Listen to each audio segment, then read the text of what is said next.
যেমনিভাবে হেরা গুহা থেকে ইসলামের সোনালী সূর্যোদয় হয়ে সেটা ছড়িয়ে গিয়েছে সারা বিশ্বময়।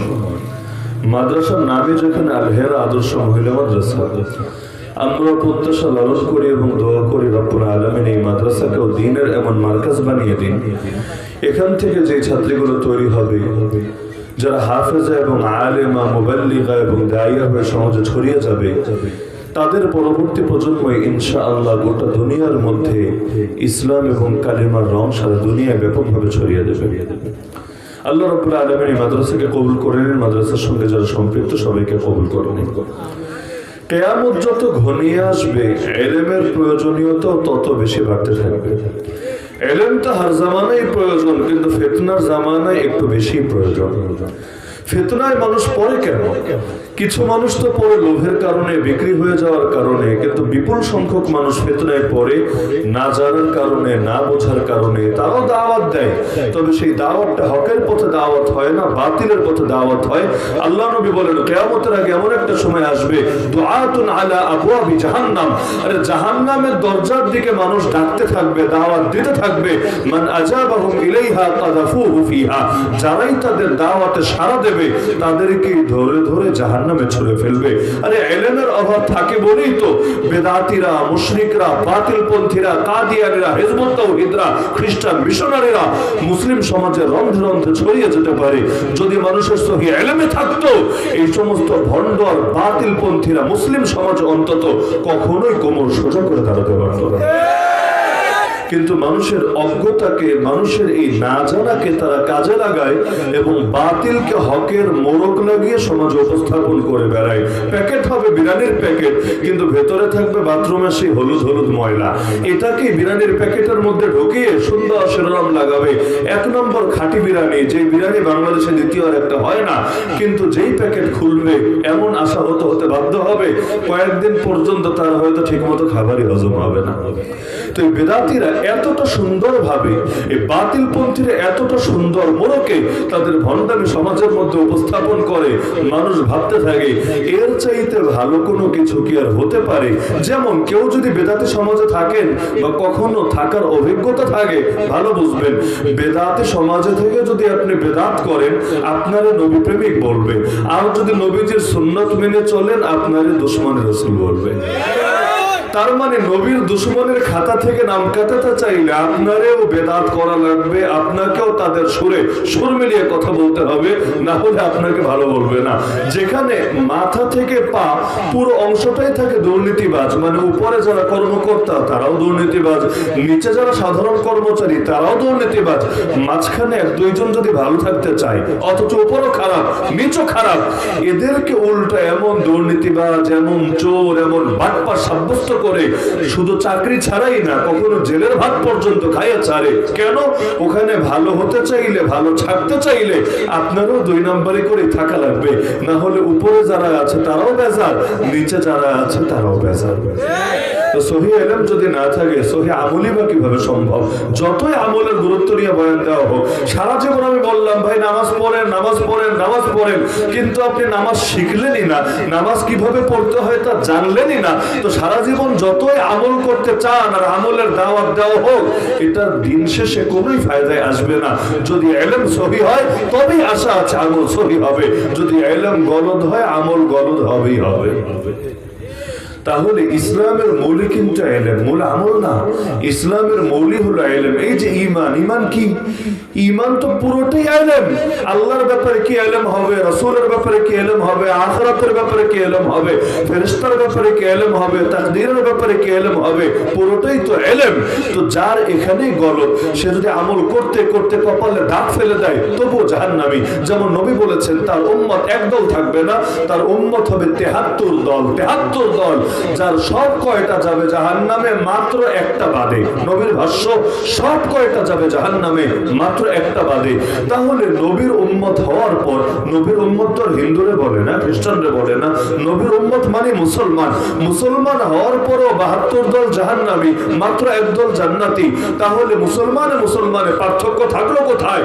পার্থক্য এখানে, একদল নবী এবং সাহাবীদের আদর্শ জেনেছে এবং মেনেছে, আরেক দল নবী এবং সাহাবী সাহাবীদের আদর্শ জানে নাই, মানে নাই, অথবা জানলেও ইচ্ছাকৃত ভাবে মানে নাই, তাহলে যার কারণে মুসলিম পরিচয় দেওয়ার পরও তারা জাহান্নামী। তাহলে আমরা কি জাহান্নামী হতে চাই না জান্নাতি হতে চাই? জাহান্নামে যাওয়ার ইচ্ছা আছে নাকি কারো? যদি না থাকে আমল তো সহি করা লাগবেই লাগবে, কিন্তু এরও আগে, সবার আগে ইলমকে সহি করতে হবে। ইলম সহি না করলে সারা জীবন বাতিলের শিকার হয়েই থাকা লাগবে। ইলম সহি করার জন্যই তো মাদ্রাসা রয়েছে। মাদ্রাসা প্রতিষ্ঠার অনেক মাকসাদ, একমাত্র মাকসাদই ইলম শেখানো না, মাকসাদ বহু, কিন্তু সব মাকসাদের মূল মাকসাদ হলো সহিহ ইলম সমাজের মধ্যে ছড়িয়ে দেওয়া।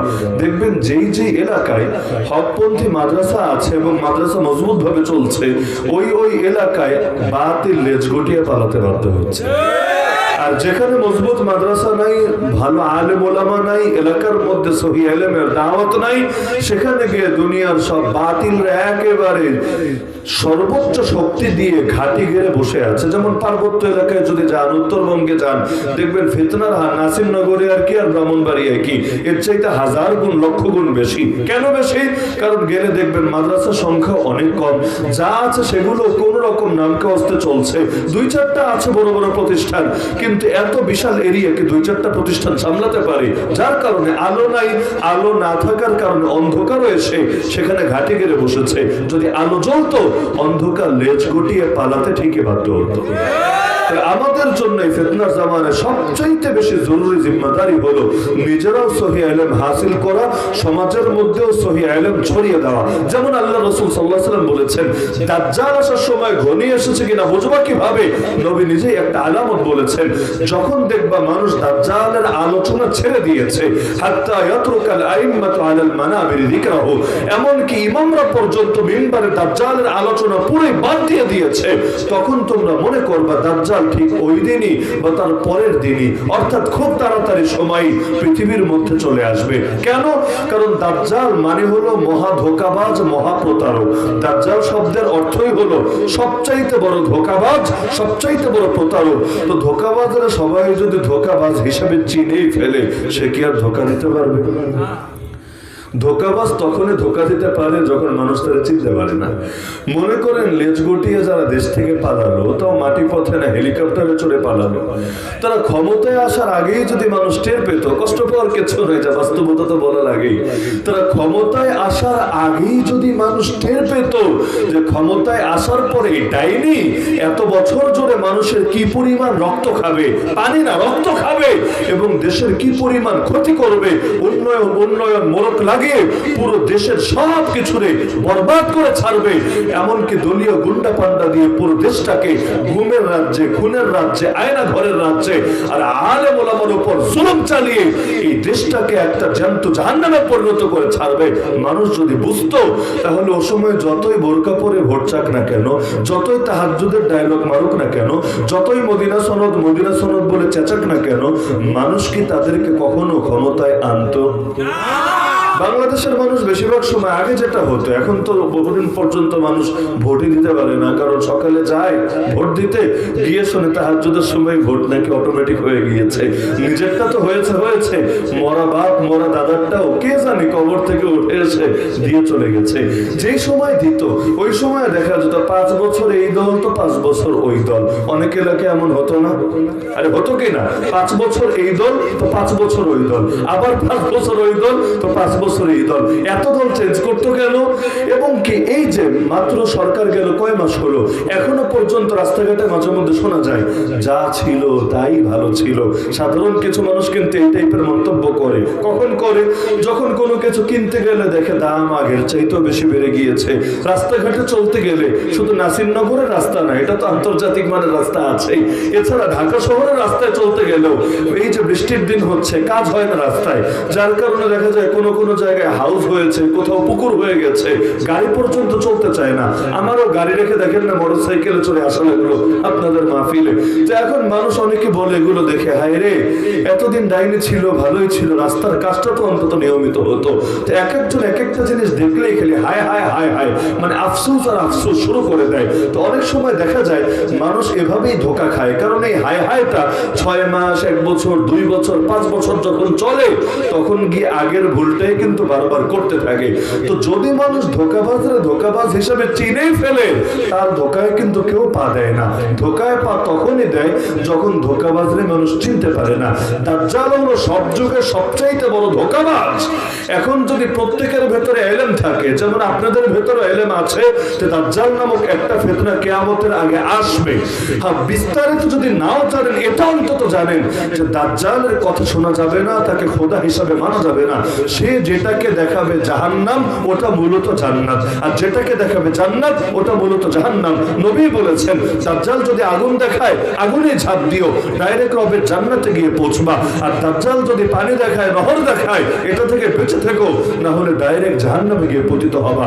কিন্তু দাজ্জাল যখন আসবে, এত বিপুল সংখ্যক মানুষ, পৃথিবীর অধিকাংশ মানুষ তার দলে গিয়ে কেন যোগ দেবে, তাকে কেন খোদা মানবে? কারণটা কি?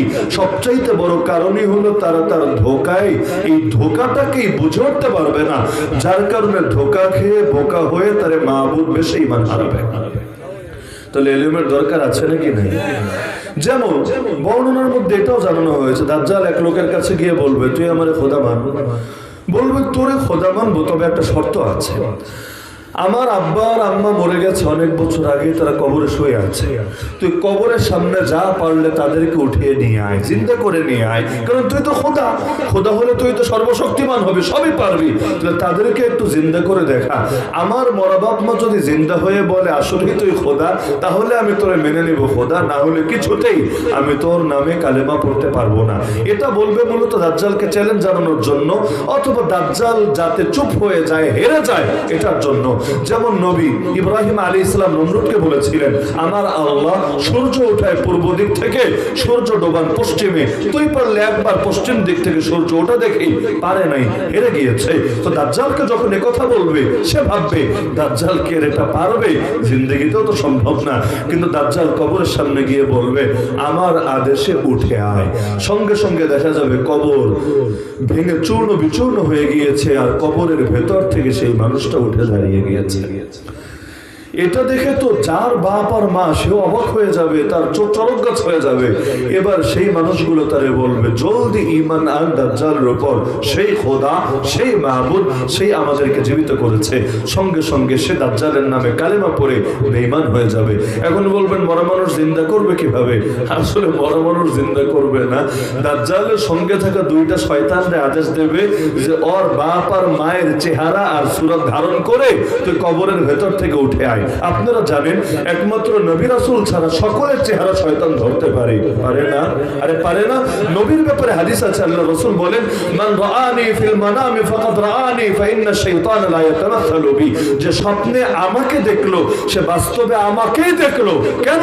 কারণ শয়তান কখনোই আমার চেহারা আকৃতি ধারণ করতে পারে না। তো নবীরটা তো পারে না, কিন্তু আপনার বাপেরটা, আপনার মায়েরটা, আপনার 14 গোষ্ঠীরটা ঠিকই পারে।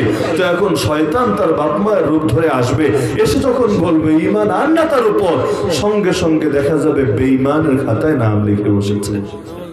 তাহলে এটাও কি একটা ধোঁকা না? যেন তেন ধোঁকা না, মহা ধোঁকা। দাজ্জাল এসে বলবে আমার উপর ঈমান আন, না হলে তোরে না খায়া মারবো।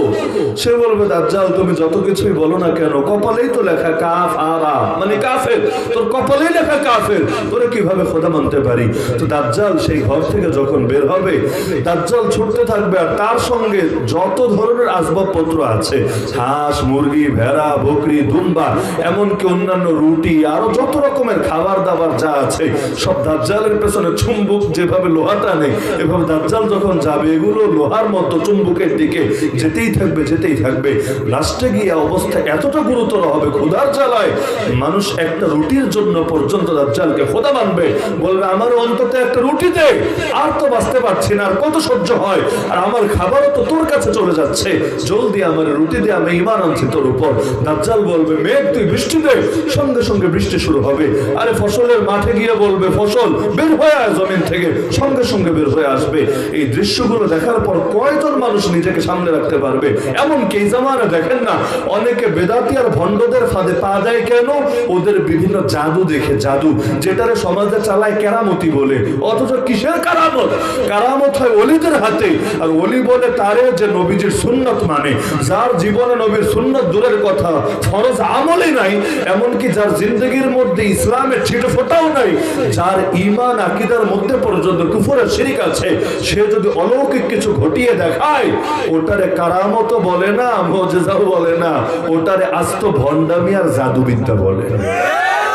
নাহলে দাজ্জালের চাইতে বড় ভেলকি আর বড় অলৌকিক কাজকে দেখাবে? সব জামানায় বাতিলটা যত জাদু দেখিয়েছে, এর সব চাইতে বেশি জাদু দাজ্জাল একা দেখাবে।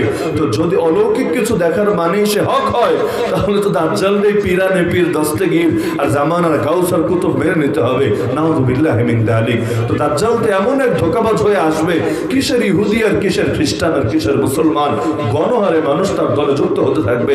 দাজ্জালের মূল বাহিনী হবে ইহুদি। মূল বাহিনী কারা? ইহুদি। তো ইহুদি যদি তার মূল বাহিনী হয়, সে নিজেও ইহুদি। ইহুদি আর খ্রিস্টান কিন্তু দুই মেরুর জাতি। আপনারা জানেন কিনা? খ্রিস্টানরা বিশ্বাস করে তাদের নবী ঈসা আলাইহিস সালামকে ইহুদিরা হত্যা করেছে, যদি আমরা বিশ্বাস করি না। আমরা বিশ্বাস করি ঈসা আলাইহিস সালাম আজও জিন্দা। আল্লাহ তাকে আসমানে জিন্দা অবস্থায় উঠিয়ে নিয়েছেন এবং কিয়ামতের আগে আসবেন, এসে তিনি দাজ্জালকে ধ্বংস করবেন। কিন্তু এই জামানার এই বিকৃত খ্রিস্টানরা তারা মনে করে যে না, তিনি মরে গিয়েছেন এবং এই ইহুদিরা তাকে শুলিতে চড়িয়ে হত্যা করেছে। তার মানে ওদের নবীর ব্যাপারে ওদের যতটুকু ভালো ধারণা, ওদের নবীর ব্যাপার আমাদের ধারণা তার চাইতে আরো ভালো। কেন? কারণ আমরা যারা মুসলমান শুধু এক নবীতে বিশ্বাসী না, আমরা যারা মুসলমান সব নবীতে বিশ্বাসী। আমানতু বিল্লাহি ওয়া মালাইকাতিহি ওয়া কুতুবিহি ওয়া রাসূলিহি। সব রাসূলের উপর ঈমান আনতে হয়। কোন এক রাসূলের উপর যদি ঈমান না আনে, তাহলে মুসলমান বলে না, তাহলে বেঈমান বলে। তো আমরা বিশ্বাস করি আসমানে উঠিয়ে নিয়েছেন, কিন্তু ওরা তো বিশ্বাস করে মেরে ফেলেছে। তো যদি এটাই মানি যে মেরে ফেলেছে, তাহলে ওদের বক্তব্য অনুযায়ী মেরেছে কারা? এই ইহুদিরা। তো ইহুদিরা যদি ওদের নবীরে মারে, তাহলে এখন ইহুদিদের সাথে ওদের দোস্তের সম্পর্ক থাকার কথা না দুশমনের সম্পর্ক থাকার কথা? যেমন আমার নবীরে যারা গালি দেয়, মারা তো দূরের কথা, এটা তো কল্পনা করার সুযোগ নেই। আমার নবীর রওজায় আছাড় শুয়ে আছেন, কিন্তু ১৫০০ বছর পরে এসেও কেউ যদি আমার নবীকে গালি দেয়, যেমন ধরেন কয়েকদিন আগে ইন্ডিয়ার এক পুরোহিত গালি দিয়েছে, তো গালি দিয়েছে ইন্ডিয়ায়, আমরা আছি বাংলাদেশে, এতে কি আমাদের মনে ভালো লেগেছে না অন্তরে আগুন জ্বলে গিয়েছে? মুসলমানের অন্তরে এমন ভাবে আগুন জ্বলে, মুসলমান সব ব্যাপারে আপোষ করলো, আল্লাহ এবং তার রাসূলের ব্যাপারে কখন আপোষ করার কথা কল্পনাও করতে পারে না। এমন কেউ জন্য যদি নিজের জানের বাজি লাগাতে হয়, এটা তো মুসলমান দ্বিধা করে না। কারণ যারা আল্লাহ এবং তার নবীকে গালিগালাজ করে, তাদের ব্যাপারে দুশমনি পোষণ করে, মুসলমান তাদেরকে জাহান্নামে পৌঁছানোর জন্য যদি নিজের জান দেওয়া লাগে, আলহামদুলিল্লাহ বলে দিতে রাজি থাকে। কিসের ভয় দেখাবে যে ও নবীর দুশমনি করেছে? তুমি আইন নিজের হাতে তুলে নিও না। তুলে নিলে কি করবা? ফাঁসি দিবা? মুসলমান হাসি মুখে তোমার ফাঁসির দড়ি গলায় বরণ করে নেবে। কেন? মুসলমান বলবে জান্নাতে যেতে অনেক দেরি হতো, তুই তো ব্যবসা বড় উপকার করে দিলি।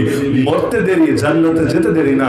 শহীদের রক্তের প্রথম ফোঁটা মাটিতে গড়িয়ে পড়তে দেরি, রক্তার রূহ নিয়ে জান্নাতের সবুজ পাখির ভেতর ঢুকিয়ে দিতে দেরি না। আল্লাহ নবীর জামানায় সাহাবীরা একটা ব্যাপারে আইন নিজেদের হাতে তুলে নিয়েছেন, নবী পর্যন্ত আপত্তি তো করেনই নাই, উল্টো নবী তাদেরকে সাধুবাদ জানিয়েছেন। যেমন আসারিমুল মাসলুল সাইফুল মাসলুল, বহুত কিতাবের মধ্যে এই ঘটনাটা আছে। আল্লাহ নবীর জামানায় এক অন্ধ সাহাবী ছিলেন, যার একটা দাসী ভালো কবিতা লিখতে পারত, কিন্তু সে কবিতায় নবীরে গালি দিত। একদিন সে অন্ধ সাহাবী যে কোনো ভাবে জেনে গেলেন যে তার দাসী নবীরে গালি দেয়। তিনি গিয়ে সতর্ক করে দিলেন, সাবধান, দ্বিতীয়বার যদি কখনো এমন করতে দেখি, আমি কিন্তু তোরে ছেড়ে দেব না। দাসী ভেবেছে কি আর করবে, হয়তো একটু বকা দেবে, হয়তো একটু মারবে, কিন্তু মানুষকে এত সহজে আদর্শ ছাড়ে? সে আপন গতিতে গালি দিতে লাগলো নবীরে, কবিতা লিখে লিখে। একদিন তিনি চূড়ান্ত সিদ্ধান্ত নিলেন, কিন্তু অন্ধ সাহাবী চোখে তো আর দেখেন না, তো এখন চক্ষুষ্মান মহিলার সঙ্গে তিনি কিভাবে পারবেন? তো যখন সেই নারী রাতে ঘুমালো, তিনি গিয়ে একটা খঞ্জর হাতে নিলেন, নিয়ে তার শিয়রের পাশে দাঁড়িয়ে এরপর সেখানেই তার পৃথিবী থেকে বিদায় করে দিলেন। সকালে আল্লাহ নবীর দরবারে বিচার উঠলো। অন্ধ সাহাবী নিজে গিয়ে হাজির হলেন, ইয়া রাসূলুল্লাহ, ইয়া হাবিবাল্লাহ, আমি সজ্ঞানে জেনে বুঝে নিজের হাতে ওই পাপিষ্ঠটাকে দুনিয়া থেকে বিদায় করেছি। কেন জানেন? সে আপনাকে গালি দিত কবিতা পাতায় পাতায়, আমি সহ্য করতে পারি নাই, তাই আমি ওরে দুনিয়া থেকে সরিয়ে দিয়েছি। এখন আমার জান আপনার কদমে হাজির। আপনি যদি মৃত্যুদণ্ডের ফয়সালা দেন, আমার ব্যাপারেও যদি শিরচ্ছেদের ফয়সালা দেন, আলহামদুলিল্লাহ বলে আমি রাজি আছি। আপনার ইজ্জত হেফাজতের জন্য যদি আমার জান কোরবান হয়, এই জান নিয়ে, এই প্রাণ নিয়ে আমি হাজারবার গর্ব করি। আল্লাহ নবী সব যাচাই বাছাই শেষে যখন জানলেন বাস্তবেই নবীর ইজ্জত হেফাজতের জন্যই তিনি এই কাজটা করেছেন, নবী বললেন, চলে যাও তুমি, তোমাকে কোনো শাস্তি দেওয়া হবে না, কারণ দামুহা হাদাও লা ইয়ানতাতুহু ফিহা আনাজান। এই মহিলার রক্তের 1 ইঞ্চি সামান্য দামও নাই, একেবারে মূল্যহীন রক্ত, যার কারণে তার রক্তপাতের কারণে তোমাকে যে মৃত্যুদণ্ড দেওয়া যাবে না, এটা এমন স্পষ্ট মাসালা যে ব্যাপারে মানুষ তো মানুষ, ছাগল পর্যন্ত গুতাগুতি করবে না। তাহলে আল্লাহ নবী তো জানিয়ে দিয়েছেন ফয়সালা। এই কারণে গাজী ইলমুদ্দিন শহীদ রাহমাতুল্লাহ আলাইহি অতীত থেকেই তো পথ দেখিয়েছেন যে যারা নবীর শানে গালিগালাজ করে, মুসলমান তাদেরকে কিছুতেই ছেড়ে দিতে পারে না। এমনকি নবীর জামানে এই জাতীয় ঘটনা বললে অন্তত 1 ঘন্টা শুধু এই টাইপের ঘটনাই বলা যাবে যে আল্লাহ নবীর জামানে সাহাবীর এই ব্যাপারে কেমন অ্যাকশনে গিয়েছিলেন। তো বলছিলাম যে শুধুমাত্র কেউ অলৌকিক কাজ দেখালেই তারে বড় পীর বলে না, বরং সে বড় ভণ্ডও হতে পারে। এই যে অনেক সময় দেখবেন পাথরের ব্যবসা চলে, রমরমা ব্যবসা। এই পাথর হাতে দিলে এই ফায়দা, এটা দিলে এই ফায়দা, এটা দিলে চাকরি পাবেন, এটা দিলে মনের মানুষকে কাছে পাবেন, এটা দিলে দাম্পত্য জীবন সুখের হবে, এটা দিলে বিদেশে যাওয়ার ভিসা হবে। এমন বেচে নাকি বেচে না? মাঝে মধ্যে টুকটাক কাজও হয়, পাবলিক মহা খুশি। যাক, পাথরই তো ইন্নাল্লাহ আলা কুল্লি শাইইন কাদিরের মতো ইন্নাল হাজারা আলা কুল্লি শাইইন কাদির। পাথরে দেখি সর্ববিষয়ে পরিপূর্ণ ক্ষমতাবান, সব কাজ করে দিতে পারে। অথচ পাগলের পাগল একবার যদি চিন্তা করত, পাথর দিয়ে যদি সব হয়ে যেত, যে পাথর বেচে ওর সারাদিন দোকানদারি কইরা কেন পাথর বেচা লাগতো, পাথর একটা হাতে পড়ে নিত, ও জামানার বিল গেটস প্রো ম্যাক্সে এমনি এমনি পরিণত হতো। ওর রোদে পুড়ে পুড়ে, বৃষ্টিতে ভিজে ভিজে, ক্যানভাসারি করে করে পাথর বেচা লাগতো না, বরং পাথর নিজের হাতে পড়েই ও জামানার সবচাইতে বড় কোটিপতি হতো। এমনকি অনেকে হাত দেখে ভাগ্য বলার দাবি করে। হাতের মধ্যে একটা আয়না বসাবে, এরপর বলবে, আরে বল্টু তোর কপালে 2 বউ আছে, আরে সল্টু তোর কপালে কোনো বিয়াই নাই। আবার দেখা যাবে টিয়া পাখি চালান দিবে, চালান দিয়ে চিঠি একটা বের করে আপনার অদৃষ্ট, আপনার ভাগ্য সব বলে দিবে। এইরকম লোক পেলে কানের নিচে ঠাস করে একটা চর বসাবেন, চর বসালে চমকে উঠবে, বললে কিরে আমার মারলি কেন, আমি কি করেছি? আপনি বলবেন, আমার হাতের মধ্যে গোটা দুনিয়া দেখলি, 20 বছর পর কি হবে না হবে তাও তুই বুঝলি, কিন্তু আমার এই হাতেই যে তোর কপালে একটা চর লেখা আছে, এটা খালি দেখলি না, তুই সব দেখে ফেললি, কিন্তু একটু পরে 2 সেকেন্ডের মাথায় যে একটা চর আছে আমার হাতে লেখা, এটা দেখলি না। তার মানে এটা নিখাত ভণ্ডামি ছাড়া কিছু না। তো বলছিলাম যে দাজ্জালের পুরো খেলাটাই তো ধোঁকাবাজির উপর। তো ধোঁকাবাজি যে করবে, ইহুদিরা তো তার সঙ্গে যোগ দিবে এটা মানলাম, কারণ ইহুদিরা তার দলেরই লোক। ইহুদিরা অপেক্ষাও আছে দাজ্জালকে রিসিভ করার জন্য এবং তার নেতৃত্বে সারা দুনিয়া ইহুদির রাজত্ব প্রতিষ্ঠা করার জন্য। আমরা যেমন ইমাম মাহদির জন্য অপেক্ষায় আছি, নাই আমরা? এই যে মুসলমানদের মধ্যে নেতৃত্বের সংকট, দেশে দেশে মুসলমান ভাগ হয়ে আছে, 200 কোটি মুসলমান আছে, কিন্তু ঐক্য না থাকার কারণে 1 কোটি ইহুদির হাতে মার খাচ্ছে। অথচ এই সারা দুনিয়ার মুসলমান যদি আজকে এক হতে পারতো, আর মসজিদ আকসা বিজয় করা 1 ঘন্টাও সময় লাগতো না। তো এই যে নেতৃত্বের সংকট দূর করার জন্য, দুনিয়াব্যাপী খেলাফত প্রতিষ্ঠার জন্য, জুলুম দূর করে শান্তি শাসন প্রতিষ্ঠা করার জন্য আল্লাহ তাআলা মাহদি তাকে জিম্মাদারি দিবেন। 1 রাতের মধ্যে, হাদিসে আছে 1 রাতের মধ্যে আল্লাহ তাকে যোগ্য করে তুলবেন। মানে ওই রাত আসার আগে তিনিও জানবেন না যে তিনি মাহদি হতে যাচ্ছেন। ওই রাতের পর আল্লাহ তাআলা তাকে এমন যোগ্য বানিয়ে দিবেন, তিনি এবার সারা দুনিয়ার বিশ্বের মুসলমানদের নেতা হবেন। তা আমরা যেমন অপেক্ষায় আছি যে মাহদি যখন আসবে, উম্মত আবারও এক হবে, সব দলাদলি দূর হবে, মুসলমানে লড়াই হবে না। আর তখন যে লড়াই হবে, মুসলমান আর কাফের এমন লড়াই হবে, পৃথিবীর প্রতিটা পরতে পরতে আল্লাহর জমিন, আল্লাহর দ্বীন জিন্দা হবে, কালেমার পতাকা পটপট করে উড়বে। এখন তো কালেমার পতাকা উড়ালেও জঙ্গি বলে গ্রেফতার করে। কি এক মুশকিল, কালেমার পতাকার মধ্যে কি এমন নিকৃষ্ট জিনিস খুঁজে পেয়েছে। কাফের তো কাফের, মুসলমান পর্যন্ত তেলে বেগুনে জ্বলে উঠছে, অথচ কালেমা তো আছে মুমিনের দিলে দিলে। আরে প্রত্যেকের যদি জানে হত্যা করো না, দেখবা মরার আগ দিয়েও যেই বাক্য বলে সেটাই হলো এই পবিত্র কালেমা, লা ইলাহা ইল্লাল্লাহ মুহাম্মাদুর রাসূলুল্লাহ। সারা জীবন ধরে আমরা দোয়াটাই করি, আল্লাহ মরার সময় কালেমাটা পড়তে পড়তে মরার তৌফিক দিও, তোমার নাম জপতে জপতে শেষ নিঃশ্বাস ত্যাগ করার তৌফিক দিও। এমনকি কাউকে যদি দেখি কালেমা পড়তে পড়তে শেষ নিঃশ্বাস ত্যাগ করেছে, আরে নিজেও তো খুশি হয়, গোটা এলাকা খুশি হয়। কেন? কারণ তার বড় উত্তম মৃত্যু হয়েছে। আসলেই তো এমন মানুষ বড় সৌভাগ্যবান, বড় ঈর্ষণীয় ব্যক্তিত্ব। তাহলে যেই কালেমা আছে সবার দিলে দিলে, যেই কালেমা আছে সবার জবানে জবানে, ওই কালেমায় যদি একটা পতাকার মধ্যে রেখে কি কারণে এর মধ্যে জঙ্গিবাদ এসে ঢুকবে আমার তো মাথায় ধরে না, ওরাই ভালো জানে। আমাদের মসজিদে তো কালেমা লেখা থাকে। উপদেষ্টারা যে মিটিং করে দেখবেন, ওই ছবি দেখলে দেখবেন প্রধান উপদেষ্টার উপরে ওখানেও কালেমা লা ইলাহা ইল্লাল্লাহ মুহাম্মাদুর রাসূলুল্লাহ লেখা থাকে। এমন কে বাংলাদেশ, এখন তো 2024 সাল, কিন্তু সুলতানি আমল, মানে যেই সময় বাংলার সুলতানরা দেশ পরিচালনা করত, গণতন্ত্র আসে নাই আর ব্রিটিশরাও আসে নাই, আরো বহু আগের কথা। তো সুলতান আলাউদ্দিন ইলিয়াস শাহ রহমাতুল্লাহ আলাইহি থেকে শুরু করে বহু বছর পর্যন্ত এই বাংলা অঞ্চলের পতাকাই ছিল কেমন পতাকা জানেন? নীল রঙের একটা পতাকা, যেই পতাকার উপরে লেখা লা ইলাহা ইল্লাল্লাহ মুহাম্মাদুর রাসূলুল্লাহ, আর নিচে হলো চাঁদ আর তারার চিহ্ন, চাঁদ আর তারার চিহ্ন। তার মানে আমাদের বাঙালি জাতি, এই বাঙালি পরিচয়টা, এই বাঙালি যে নতুন পরিচয়টা আমরা পেলাম, এটাও কিন্তু সেই বাঙালি সুলতান আলাউদ্দিন ইলিয়াস শাহ জামানাত থেকে এসেছে। এর আগে এই বাঙালিত্বের স্বতন্ত্র পরিচয় ছিল না। তো এই বাংলা অঞ্চলও এখন আছে লাল সবুজের পতাকা। 71-এর আগে কে লাল সবুজের পতাকা ছিল? চার তারার পতাকা ছিল। 47-এর আগে কে চার তারার পতাকা ছিল? না, পতাকা তো এক এক সময় চেঞ্জ হয়েছে। তো এই অঞ্চলে এক সময় কালেমার পতাকা ছিল। সৌদি আরবে সবুজের উপরে কালেমা, আফগানিস্তানে সাদার উপরে কালেমা, আবার অনেক জায়গায় আছে কালোর উপরে কালেমা, আর আমাদের বাংলায় ছিল নীলের উপরে কালেমা। এমনকি সেনাবাহিনীর বিভিন্ন কুচকাওয়াজ যদি আপনারা দেখেন, দেখার কথা, ভালো করে আগ থেকে খেয়াল না করলে আগামীতে খেয়াল দিয়ে দেখবেন সেনাবাহিনীর কুচকাওয়াজে পর্যন্ত কিছু তো দেশীয় পতাকা ওড়ানো থাকে, আর কিছু হলো ওদের নির্দিষ্ট ডিজাইনের উপরই কালেমা লেখা পতাকা ওড়ানো থাকে। বাংলাদেশ সেনাবাহিনীর মধ্যে আগ থেকেই কিছু আদর্শ কিভাবে যেন ঢুকিয়ে রাখা হয়েছে। যেমন ওদের স্লোগানও কিন্তু নারায়ে তাকবীর আল্লাহু আকবার, এটা জানেন? এদের স্লোগান নারায়ে তাকবীর আল্লাহু আকবার। অথচ রাজনৈতিক মঞ্চ পর্যন্ত এমন দেখা গিয়েছে এক নেতা এসে বলেছে নারায়ে তাকবীর আল্লাহু আকবার নিজের ভাষণের মধ্যে। এটাকে কেন্দ্র করে দলের প্রধানরা পর্যন্ত বিবৃতি দিয়েছে, না না, এই বিতর্কিত স্লোগান, এটা আমাদের স্লোগান না। পত্র পত্রিকায় পর্যন্ত রিপোর্ট করেছে বিতর্কিত স্লোগান। অথচ বাংলাদেশ সেনাবাহিনীর স্লোগানের মধ্যে আছে নারায়ে তাকবীর আল্লাহু আকবার। তো কালেমার পতাকা উড়ালেই যদি জঙ্গি হয়, তাহলে তো বাংলাদেশ সেনাবাহিনীরও সবাই ধরে ধরে জেলে ঢুকিয়ে রাখতে হবে।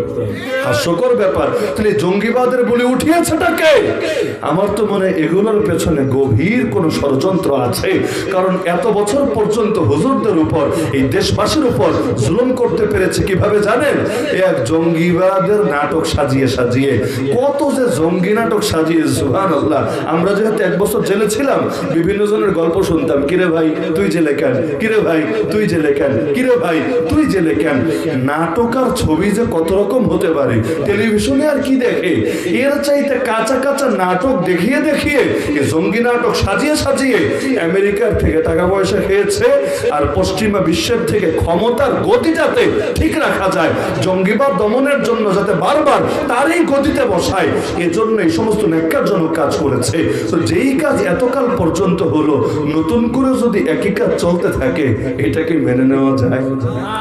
আমি তো মনে করি বাংলাদেশের প্রত্যেকের ঘরের ছাদে এখন সময় এসেছে কালেমার পতাকা উড়িয়ে দেওয়া। আর কালার নিয়ে এত চিন্তার কিছু নেই, কোন নির্দিষ্ট কালার নিয়ে এত টেনশনের কিছু নাই। সাদা আর কালো লাগালে যদি বেশি খেপে যায়, কেন এটা আবার আফগানিস্তান ভাইবে বসে কিনা, তালেবান ভেবে বসে কিনা। তো ঠিক আছে রে ভাই, আর আমরা বাংলা অঞ্চলে সেই সুলতানি আমলের পতাকায় উড়াই। কালার কত কালার আছে, এমনকি লাল সবুজের উপরে কালেমা লিখে দেন না, কে না করেছে?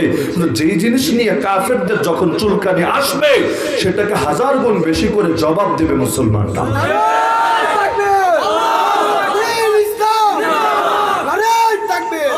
যেমন মনে করেন কয়দিন পর পর আল্লাহ নবীকে গালি দেয়, আমরা কি করি? অধিকাংশ ক্ষেত্রে আমরা জবাব দেওয়ার চেষ্টা করি, মিছিল করে, সমাবেশ করে, প্রতিবাদ করে। এভাবেও দেওয়া উচিত, অবশ্যই উচিত, হাজারবার উচিত, আমি মোটেও অস্বীকার করছি না। কিন্তু আমি কি মনে করি জানেন, যে ওরা যেই কয়বার নবীরে গালি দিবে, আল্লাহ নবীর আলোচনা আরো বেশি পরিমাণে, আগের চাইতে আরো কয়েক হাজার গুণ বেশি পরিমাণে সমাজে ছড়িয়ে দেওয়ার ব্যবস্থা করা হবে। মনে করেন 2024 সিরাত মাহফিল সারা দেশে আমরা করলাম, উদাহরণ হিসাবে 10,000টা। হঠাৎ দেখলাম কোন এক ভণ্ড আল্লাহ নবীর সামনে বেয়াদবি করলো, তো বেয়াদবির এক জবাব তো তৎক্ষণাৎ শক্তভাবে দিবই দিব, পাশাপাশি আরেক জবাব এটা হবে যে তোরা নবীর সামনে একটা বেয়াদবি করেছিস, তাহলে আগে তো আমরা 10,000 সিরাত মাহফিল করেছি, এবছর 20,000 সিরাত মাহফিল করব। আবার গালি দিবি, 40,000 করব। এভাবে আলোচনা ব্যাপক করতে করতে এত করা করব, তোর ঘরে পর্যন্ত নবীর আলোচনা ঢুকে যাবে, নবীর সমুন্নতি নিয়ে, নবীর মর্যাদা নিয়ে, নবীর শান নিয়ে, নবীর মান নিয়ে এত বেশি কথা হবে যে এই দেশের কাফের মুশরিকরা পর্যন্ত নবীর প্রেমে পড়ে, নবীকে ভালোবেসে কালেমা পড়তে শুরু করে দেবে। অমুসলিমরা মুসলমান বানায় কিভাবে? তীর তরবারি দিয়ে, বর্ষা ধনুক দিয়ে, বুলেট দিয়ে মুসলমান বানানো যায় না। এভাবে কাউরে কালেমা পড়ালে ওই কালেমা কবুল হয় না। যদি কারো গর্দানে তরবারি রেখে বলেন ওই কালেমা পড়, নাইলে কল্লা ফেলায় দিব, এভাবে যদি সে হাজারবার কালেমা পড়ে, মুসলমান হবে না। কালেমা কি মুখ দিয়ে পড়তে হয় না বুক দিয়ে পড়তে হয়? আগে তো দিলে থাকতে হয়, পরে না জবানে আসে। যে বোবা মনে করেন জীবনে জবানে আসবে না, তো লোকে মুসলমান হতে পারবে না? অবশ্যই পারবে।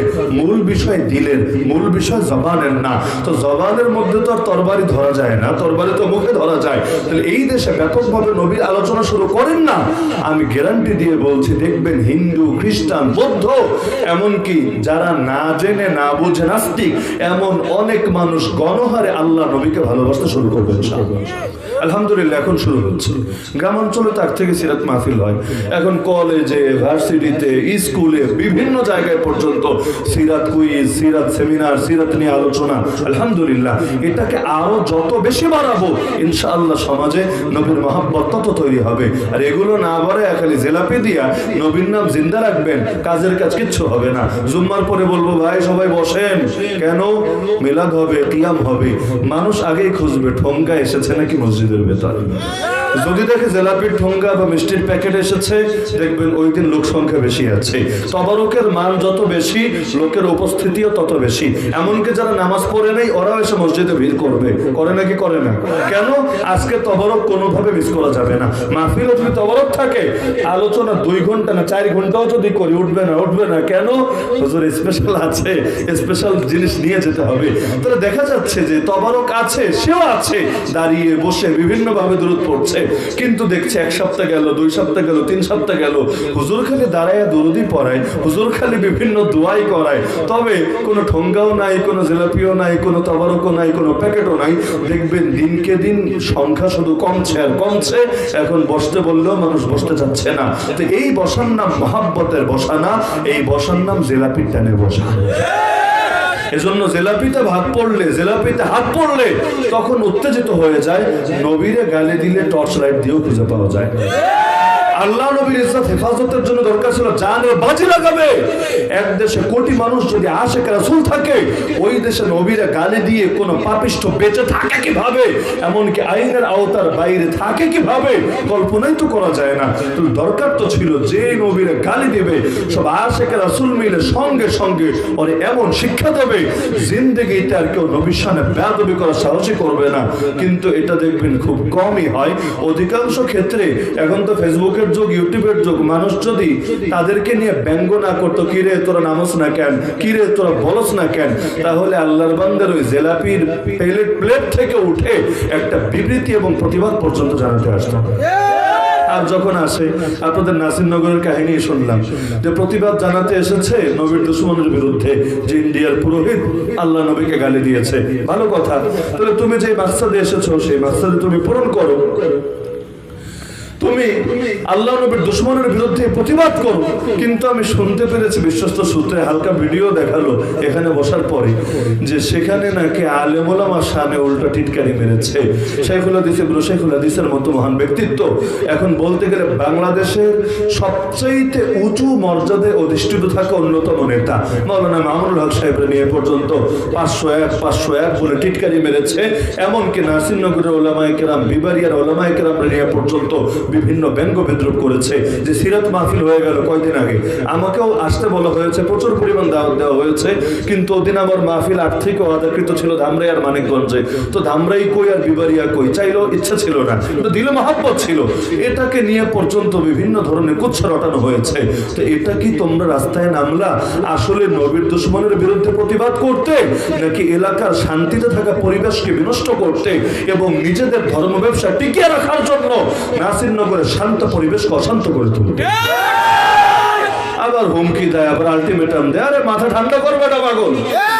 এত আলটিমেটাম নাস্তিকদের বিরুদ্ধে আসে না কেন? এত আলটিমেটাম বেঈমানদের বিরুদ্ধে আসে না কেন? এই যে বিগত ফ্যাসিবাদের আমলে পা চাটলা আর এমপির পা চেটে চেটে ওবায়দুল মুক্তাদিরের দালালি করে করে এই জামে অনুসিয়ার বিরুদ্ধে, বড় বড় মাদ্রাসার বিরুদ্ধে এত বড় বড় হুঙ্কার ছুড়লা, তো এখন তো তোমাদেরকে পাবলিক যে পিঠের চামড়া তুলে ফেলে নাই এটাই তো বেশি। আর এলাকায় ঢুকেছে, এখন ঢুকলে কে না কে হামলা করেছে, এখন বলে দিচ্ছে যে এটার দায় কওমি মাদ্রাসার ছেলেদের, এটার দায় ওয়াহাবিদের, এটার দায় হুজুরদের। আরে ভাই, এটা কিসের কামাই? দেখো না, দেশে হুজুর তো তুমি একা না, দেশে হুজুর আছে লক্ষ লক্ষ লক্ষ। এমনকি যারা প্রচুর পরিমাণ দালালি করেছে কিন্তু লিমিট মাত্রাতিরিক্ত ক্রস করে নাই, এদেরও অন্তত লেবাসের খাতিরে মানুষ গায়ে হাত তুলে নাই। হুজুররা কিন্তু তাও বহুত মর্যাদা নিয়ে আছে, দালালি করার পরও অনেকে নিরাপদ আছে। কেন? লেবাসের মর্যাদার দিকে তাকিয়ে, জাতির মর্যাদার দিকে তাকিয়ে মানুষ হাত তোলে নাই। কিন্তু যারা লিমিট ক্রস করে ফেলেছে, এমনকি মার্কার পক্ষে মাহফিলের মাইক দিয়ে পর্যন্ত গান গেয়েছে, নৌকার প্রতীক বুকের মধ্যে লাগিয়ে তারপর এটার পক্ষে সাফাই গিয়েছে। সব বিবারিয়ার মতো জায়গার মানুষ হয়ে বিবারিয়ায় ওইসব জিনিস চলে না। রাস্তা ভাঙা সহ্য করে নেবে, মানুষ কষ্ট সহ্য করে নেবে, মামলা খেয়ে হয়তো এলাকায় আসতে পারবে না মাসের পর মাস ধরে, কিন্তু তাই বলে ফ্যাসিবাদের সঙ্গে দালালি করবে, আপোষ করবে, ওরকম মানসিকতা আলহামদুলিল্লাহ সারা দেশের হলে অন্তত এখানে হবে না। এত দালালির পর পিঠের চামড়া যে তুলে নেয় না, আমি তো মনে করি এটাই বিরাট কিছু, আসলে বিরাট কিছু। বাইতুল মুকাররমে কি হয়েছে দেখেন নাই আপনারা?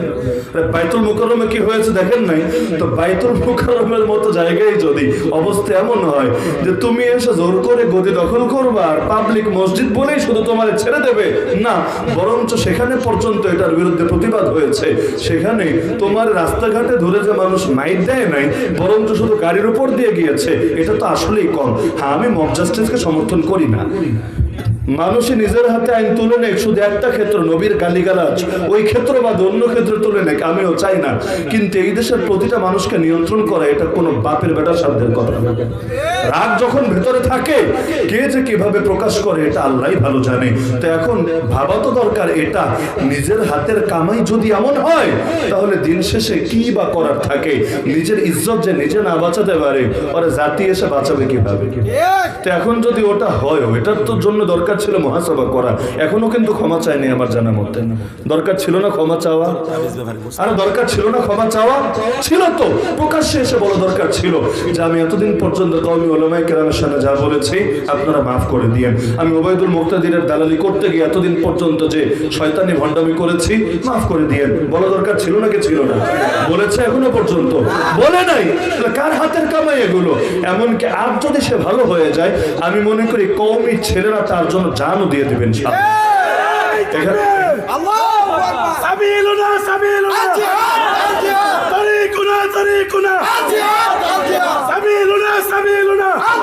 দুঃখের বিষয়, আমরা দল নিয়ে যতটা ভাবি, দিন নিয়ে ততটা ভাবি না। দলের দাওয়াত যতটা দেই, দিনের দাওয়াত ততটা দেই না। এজন্য দলই হয়ে যায় মুখ্য, দলই হয়ে যায় হকের একমাত্র ঠিকানা। আমার দল একমাত্র জান্নাতি, বাকি সবাই জাহান্নামী। প্রত্যেকের অবস্থা এমন, আমার দল একমাত্র জান্নাতি, বাকি সবাই হলো জাহান্নামী। এরকম যদি অবস্থা থাকে, মুসলিম বিশ্ব জীবনে কোনোদিন ঘুরে দাঁড়াতে পারবে? কাফের মুশরিকদের মোকাবেলা করতে পারবে? আরে তোমার দলে কয়জন? 1 লাখ, 2 লাখ, 10 লাখ, 1 কোটি? মুসলমান তো দুনিয়াতে 200 কোটি। তুমি 1 লাখ নিয়ে ভাববা, 10 10 লাখ নিয়ে ভাববে, 1 কোটি নিয়ে ভাববা, ইসলাম নিয়ে কে ভাববে? সারা দুনিয়া মুসলমান কিভাবে মাথা উঁচু করে দাঁড়াবে? এজন্য আমি মনে করি দ্বন্দ্ব অন্তত সবসময় করার টাইম নেই। যে এখন যে আমরা ক্রাইসিসের মুহূর্তে আছি, আমি মনে করি এখন দরকার ছিল কি জানেন, সকলে মিলে ঐক্যবদ্ধ হয়ে কয়েকটা দাবি খুব শীঘ্রই কার্যকর করে নেওয়া। 1 নম্বরে, স্বাধীনতার 53 বছরে আমরা কাদিয়ানীদেরকে কাফের ঘোষণা করাতে পারি নাই। এটা আমার ব্যর্থতা, আপনার ব্যর্থতা, যারাই নিজেরা মুসলমান বলে পরিচয় দেবে প্রত্যেকের ব্যর্থতা। আপনি যে ওদেরকে কাফের ঘোষণা দেওয়াতে পারলেন না, এজন্য ওরা এখন ভিসা লাগিয়ে মক্কায় যায়, মদিনা যায়, হজে যায়, ওমরায় যায়। মক্কা মদিনা অপবিত্র হয় এই সমস্ত লোকদের কারণে। যেখানে কোরআনে আছে, হাদিসে আছে, মুসলমান ছাড়া কেউ ঢুকতে পারবে না এই গোটা আরব উপদ্বীপে। অথচ ওরা যাচ্ছে কেন? ওদের আইডি কার্ড, ওদের পাসপোর্টে পরিচয় মুসলমান লেখা আছে বলে। ওরা অনেক মুসলমানের মেয়েরা পর্যন্ত বিয়ে করে। কেন? কারণ গ্রামের মানুষ অনেকে বোঝেও না যে এটা আহমদি। আহমদি আবার কি? এখন আহমদি মানে যে কাদিয়ানি, আর কাদিয়ানি মানে যে কাফের। বোঝে না বুঝে মেয়েকে বিয়ে দিয়ে দিচ্ছে ওর সাথে। ফলাফল বাচ্চা কাচ্চা যা হচ্ছে এগুলো তো হারামজাদা হচ্ছে।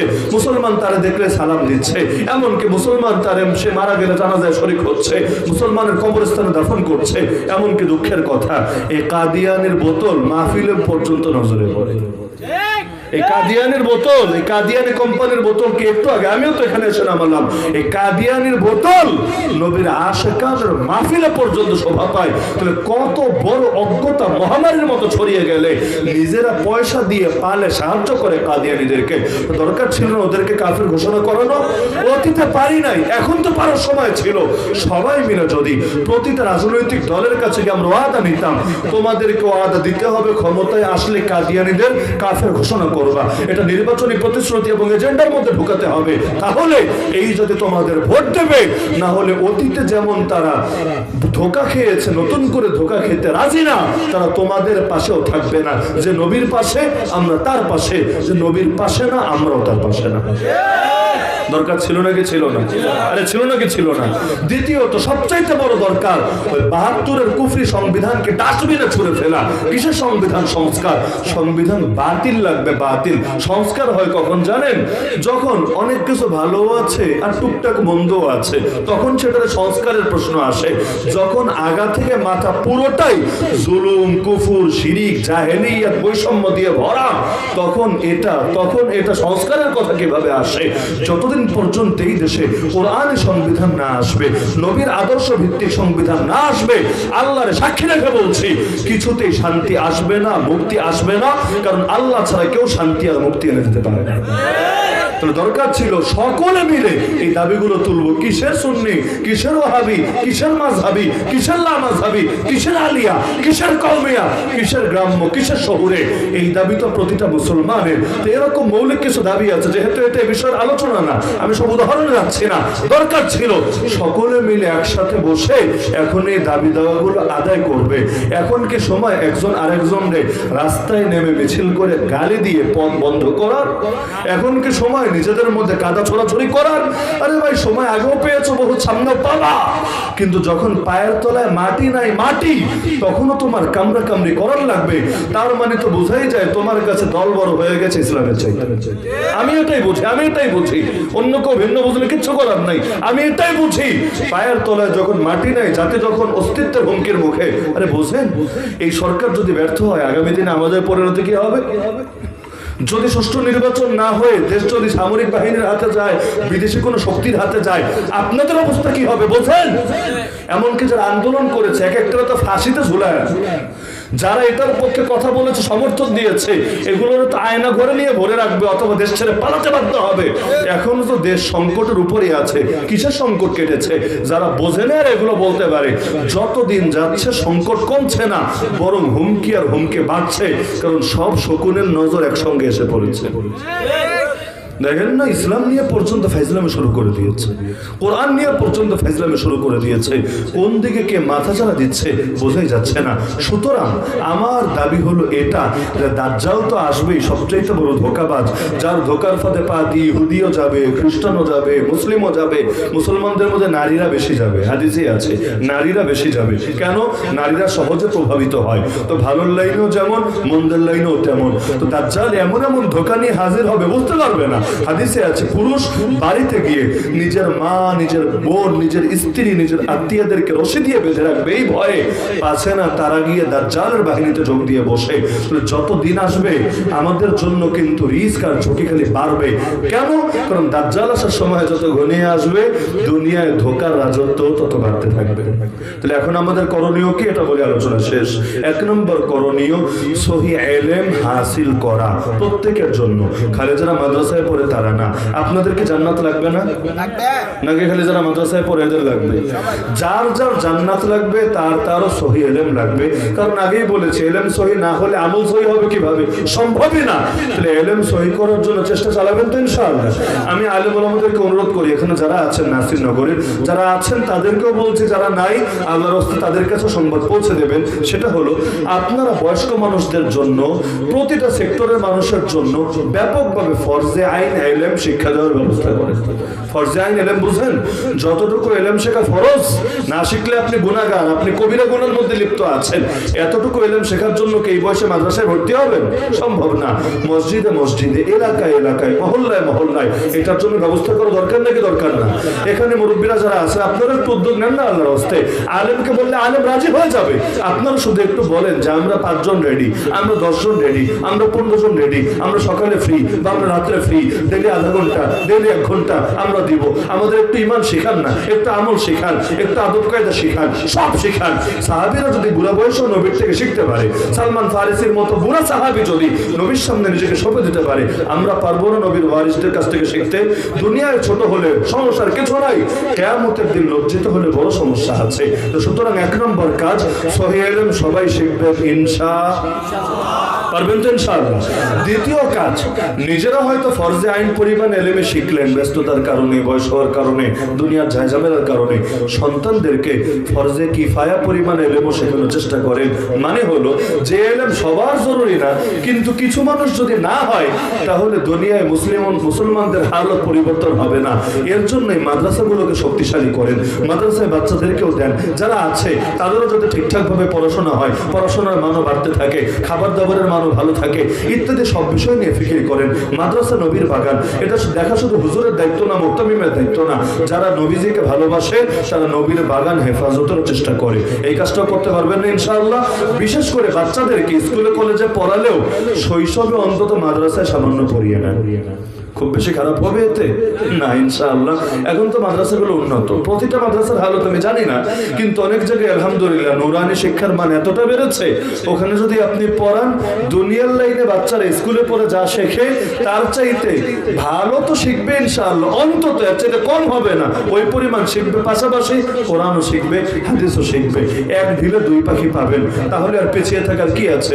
তো বাচ্চারা ডাক্তার বানাবেন, বানান, উকিল ব্যারিস্টার বানাবেন, বানান। সমাজে সবই দরকার আছে, খালি হুজুর দিয়ে সমাজ চলবে না, সব দরকার। কিন্তু শুরুতে কয়টা বছর একটা মাদ্রাসায় পড়ান না, ইমান শিখুক আর আমল শিখুক। আপনারা যে বুড়ো বয়সে আপনার কিভাবে খেদমত আঞ্জাম দিতে হবে ওটাই শিখুক। যদি না শেখে মানুষের মতো মানুষ হবে কিভাবে? আগে মানুষ হোক, পরে ডাক্তার হোক। আর যদি করে ডাক্তারই হয়, মানুষ না হয়, ওই ডাক্তার আপনার চোখ থেকে পানি পড়ার কারণ হবে, খুশির কারণ হবে না।